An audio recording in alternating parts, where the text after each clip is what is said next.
Good morning, everybody. Good morning. Again, this is Tuesday, July 18th of 2023. This is Trev from Trevestance, and this morning we are going to be doing what we do here every morning, and that is reading the Bible. Now, for those of you who are new here, and we see that we have some new subscribers, and I want to acknowledge each and every one of you by saying thank you so much for stopping by my channel, and thank you even more for having subscribed. Now, I hope you all had put on your notification bells so that whenever I upload a video, you will be first to get notified. Now, if you do not know why we are doing this, I just want to let you know that over here we do not endorse any particular religion or any particular denomination, but what we do is try to read the Bible for ourselves and try to get our own understanding of it, because after all, the Bible is very influential in every aspect of our lives, and it is important. And I think it is pertinent for everybody to know what is in the Bible rather than be told what is in the Bible. Everybody needs to know what's in it for themselves. And so this morning, again, we are going to be reading the Bible. We have been doing this now for over a year. We have been going from chapter to chapter, reading the book from book to book. And we have come across some pretty interesting stuff, some a little controversial, some more so, but all in all, it has been quite an interesting read, and I sincerely appreciate each and every one of you who have come in and commented and tried to share information that you have about some of these topics that we have been encountering in the Bible. Yesterday we were reading from the book of Ezra, and yesterday we read chapters 3 and 4. Now, today we are going to be reading chapters 5 and 6, but just so that we can recap what we read yesterday. Now, yesterday we read about how yesterday when we were reading, we saw how the the Jewish people tried to rebuild Jerusalem, and when Zerubbabel and the others who had come back from Babylon, they were in captivity in Babylon, but when King Cyrus became king over Syria, he declared that Nebuchadnezzar should bring back these people from captivity in Babylon and bring them back to Jerusalem so they can reestablish their way of life, they can reestablish their own societies. When they came back, they decided, oh, well, we are going to be rebuilding the kingdom of Judah. Now, this kingdom of Judah has been in the Jewish tradition forever. So now it had been dismantled because David had died. When David reigned, it was mighty and a powerful state. When Solomon reigned, it was a mighty and powerful state. But since Solomon, we have seen Solomon's son Rehoboam was a wicked one. His son, all of them coming down the line, they weren't able to revive the kingdom to its former glory that it had when David was alive or when Solomon was alive. And so over the years, the kingdom, lost its great authority in the region, and the enemies were able to rise up and destroy the house of God. The enemies came in, they took the people captive. The Jews were losing wars left and right. So the enemies had just overrun them. And so the kingdom basically just disappeared. And so now Zerubbabel and the others were determined to rebuild the temple of their fathers and reestablish the society that they were told about, that existed when their foreparents existed. And so now the enemies around were the Syrians and the Arabians and others. They weren't happy that Zerubbabel was taking on this task because you see, the people were afraid of what might happen if the Jews were allowed to rebuild their city and reestablish their customs. And so, what did they do once they saw that Zerubbabel and his brethren were reestablishing the kingdom? They got together. First, they wanted to be Zerubbabel's friend. So they came and they said, you know, we are not your enemies. We are your friends. We'd like to come in and help you to rebuild this city because your God is our God. We're going to be serving your God. The enemy comes with all kinds of BS stories. So they came with the BS stories, and Zerubbabel and his brethren sort of allowed them to come in. And they came in. What they really wanted to do was to see what was happening. They wanted to see what exactly was the plan so that they could report it. And once they figured out what the plan was, they wrote a letter to to the king. They wrote a letter to the king Artaxerxes, who was by now the king over there in Persia. And they sent to him to say, listen, you may not know, but we know, and it is written about these people. They're a seditious bunch. These are the people who will commit crimes like was committed in January 6th in America.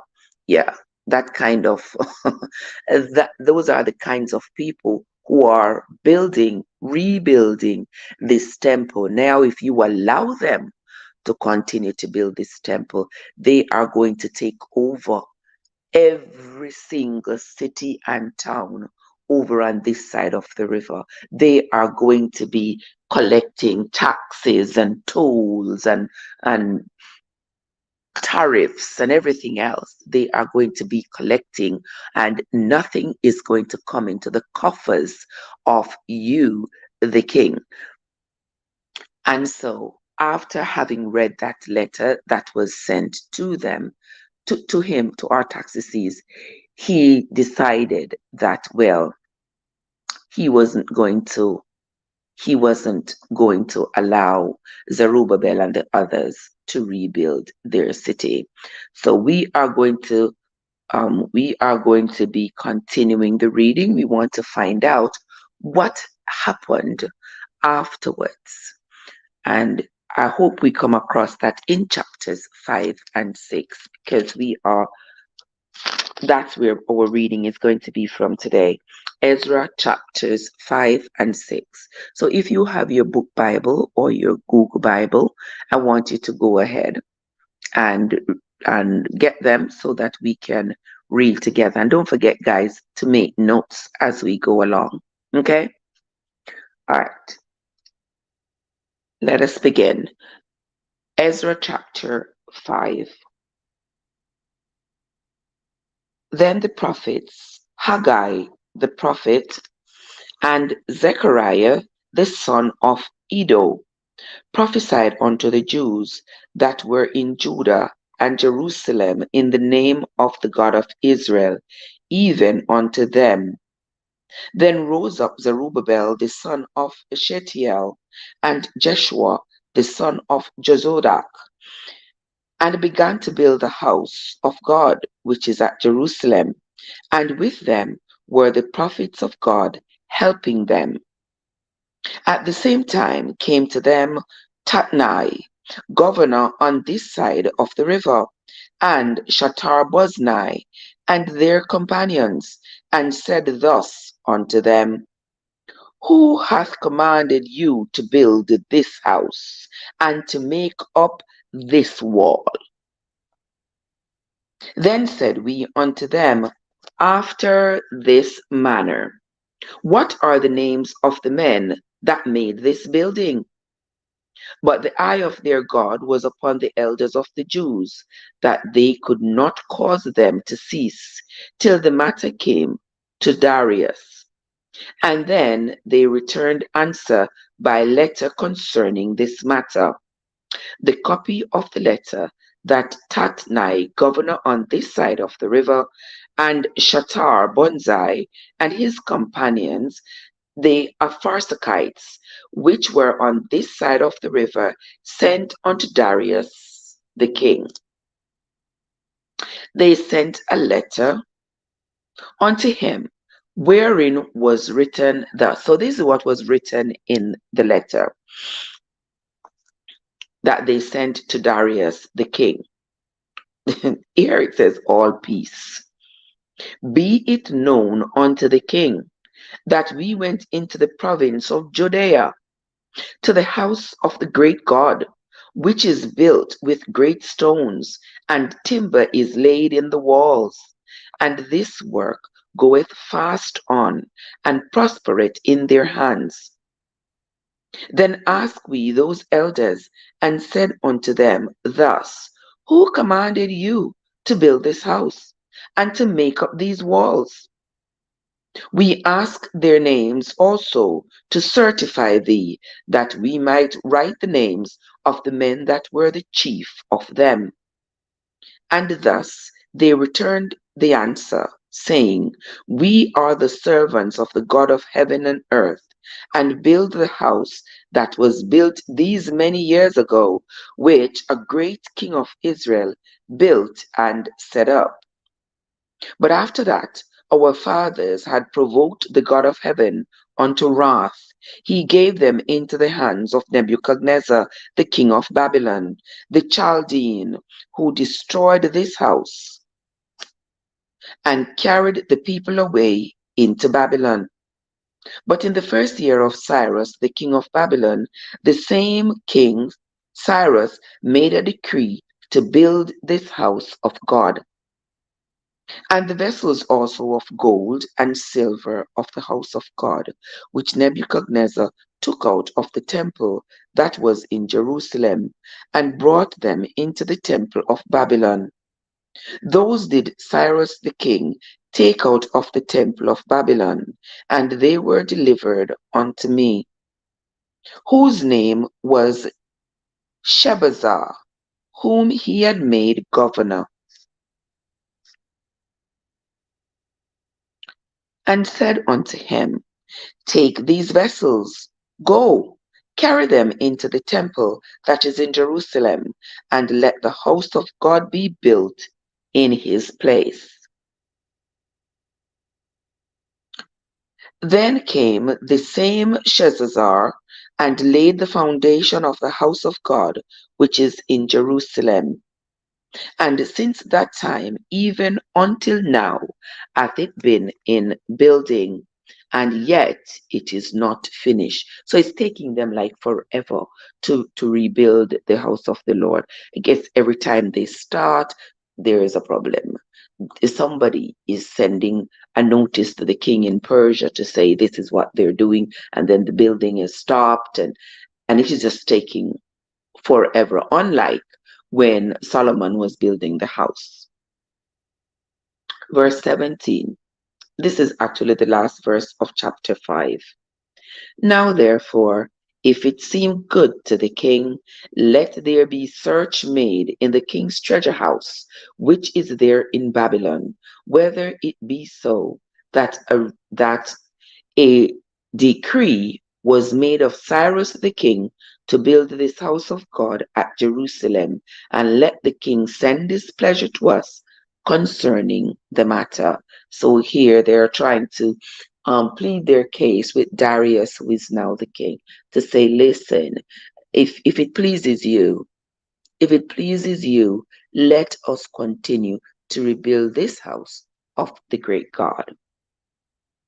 So you need to go and read it, because this house was built many, many years before Darius was born. And so it's the events that occurred surrounding the building of this temple are written. It's now of historic value. So they are beseeching Darius to go ahead and read about the building of this house, how it was built, how it was destroyed. And after you have had all that information, you determine whether or not it pleases you that the Jews should rebuild their temple.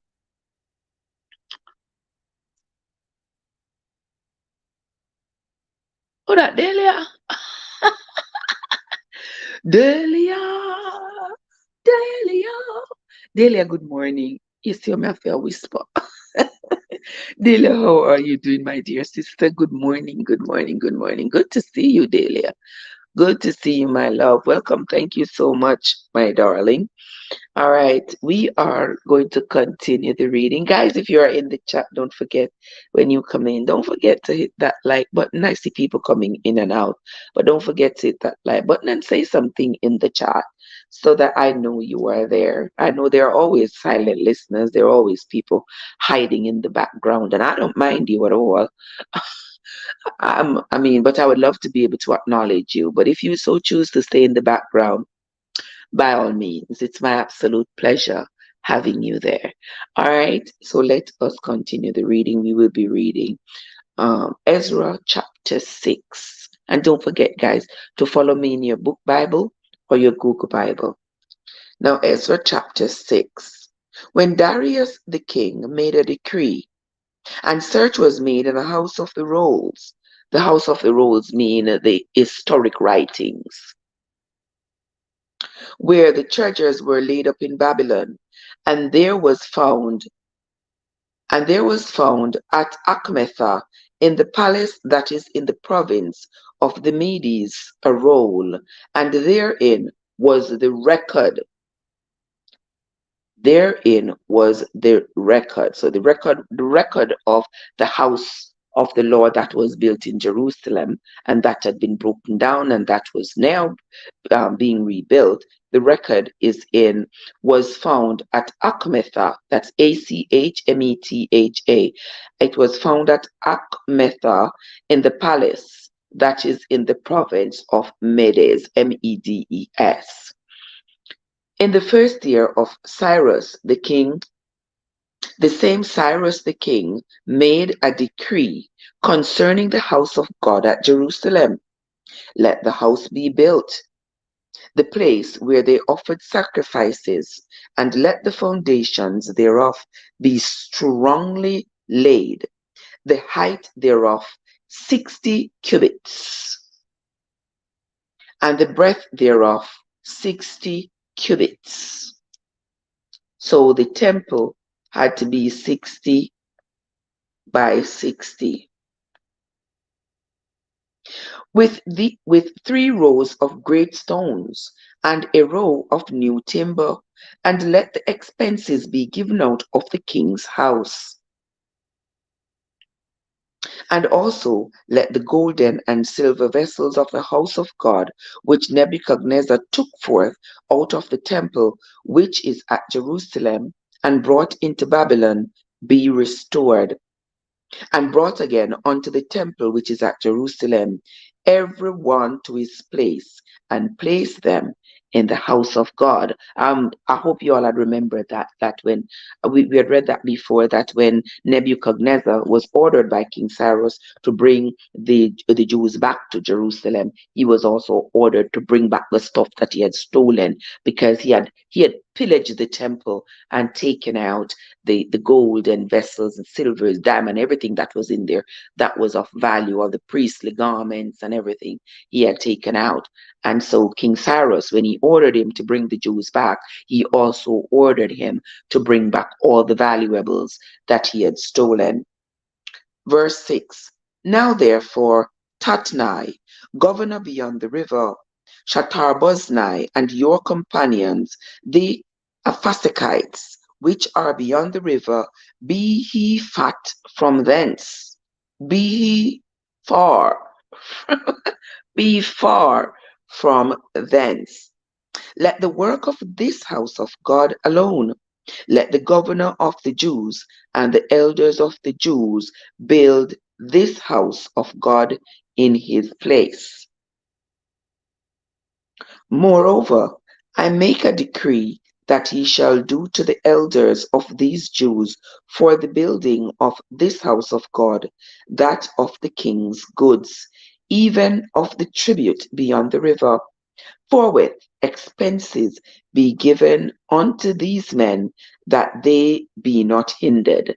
He had asked that King Cyrus, he was sympathetic to the Jews, because when he asked that Nebuchadnezzar bring everything, he also asked that Nebuchadnezzar provide the Jews with timber and cedar and wood and whatever else that they were going to need to rebuild this temple, because the temple had laid waste for a long time, for many, many, many years. And so, maybe Chichi start eat out the wood and all those things. So the place was really dilapidated. It needed a lot of work. And Cyrus said, I don't want them to have any hindrances. I don't want anything to stall the progress of this work. So I want you to make sure that they have everything they need. And if they don't have it, when they ask for it, that they have it right away.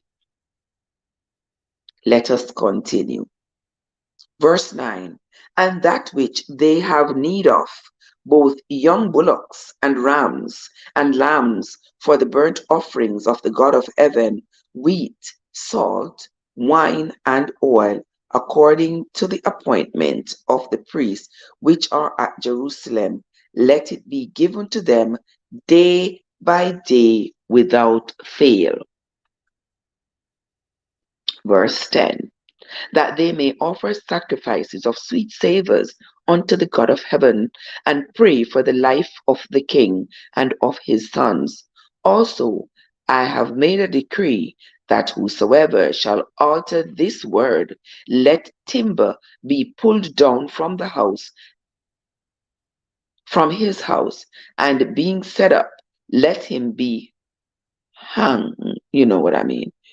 Hanged thereon, and let his house be made a dunghill for this. So here he was sending this letter by hand.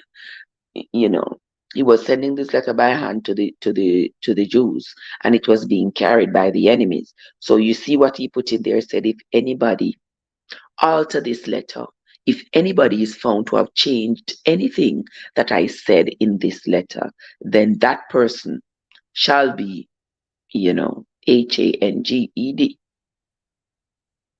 Verse 12.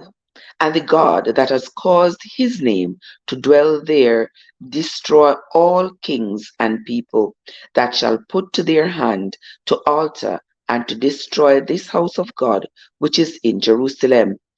I, Darius, have made a decree. Let it be done with speed. Verse 13. Then Tatnai, governor of this side of the river, Boznai, and their companions, according to that which Darius the king had said. So they did speedily. And the elders of the Jews built, and they prospered through the prophesying of Haggai the prophet, and Zechariah the son of Iddo. And they built and finished it according to the commandment of the God of Israel, and according to the commandment of Cyrus and Darius and Artaxerxes, kings of Persia. Verse 15. And this house was finished on the 3rd day of the month Adar, which was in the 6th year of the reign of Darius the king. And the children of Israel, the priests and the Levites, and the rest of the children of the captivity, kept the dedication of this house of God with joy, and offered at the dedication of this house of God 100 bullocks, 200 rams, 400 lambs, and for a sin offering for all Israel, they offered 12 he goats. And you all know the symbolism of that 12 he goats. Remember the tribes of Israel, there were 12 boys who were the sons of Israel.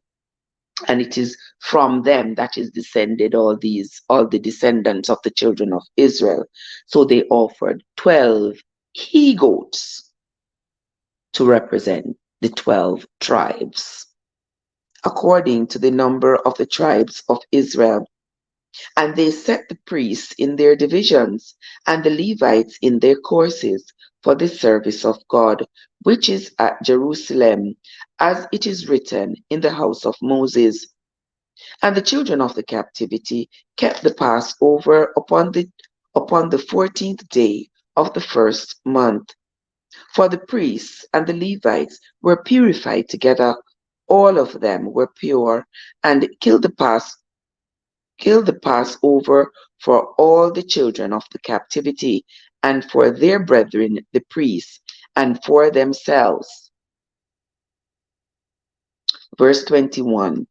And the children of Israel, which were come again out of captivity, and all such as had separated themselves unto them from the filthiness of the heathen of the land, to seek the Lord God of Israel, did eat. Verse 22, and this is going to be the last verse of chapter 6. And they kept the feasts of unleavened bread 7 days with joy, for the Lord had made them joyful, and turned the heart of the king of Assyria unto them, to strengthen their hands in the work of the house of God, the God of Israel. So here, the hearts of the Assyrians, we know the Assyrians were stark enemies to the Jews. And now it says that the hearts of the Assyrians were turned towards the Jews, and they were providing them with assistance. And the only reason why they were doing this was because the king from the Persian king, who was now ruler over the entire region, had ordered that the house of God be allowed to be rebuilt, and that no one should hinder the progress. They should be provided with all the material that they were ever going to need to rebuild this house, and no one should get in their way. So that's how it happens all the time. Whenever the enemy tries to destroy you, and they go out of their way to destroy you, they do everything possible, everything in their powers to destroy you, and they are not successful. Oftentimes you see them kind of come back around with the tail between the legs, like a little puppy dog, coming back around to try to be your friend. Be discerning. Don't invite them back into your bosom. All right. In the Bible here, it was okay. These kings of Assyria, they had to do what the king of Persia said. They had no choice but to help the Jews rebuild their city, because they know that there would be serious consequences if they did not, because they were the ones who sent to the king anyway and told the king that the Jews were trying to rebuild their city. And they asked the king to look it up.